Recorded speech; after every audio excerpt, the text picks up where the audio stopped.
పల్నాడు జిల్లా పెద్దగొరపాడు నియోజకవర్గం అమరావతి మండలంలో దారుణ ఘటన జరిగింది. ఆస్తి కోసం కన్న తండ్రిపై కూతురు అల్లుడు పెట్రోల్ పోశారు.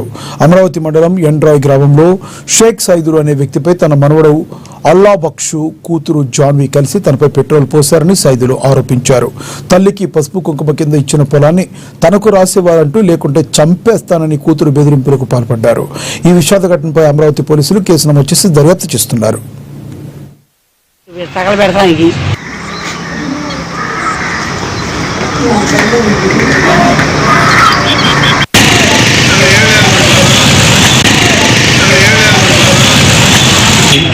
యాభై పొలం కింద 50 లక్షలు ఇచ్చాం. ఇంకా డబ్బు కావాలంటే కూర్చోబెట్టారు. మమ్మల్ని పెట్రోల్ పోసి ఇక్కడ కూర్చోబెట్టి తగలబెడతానికి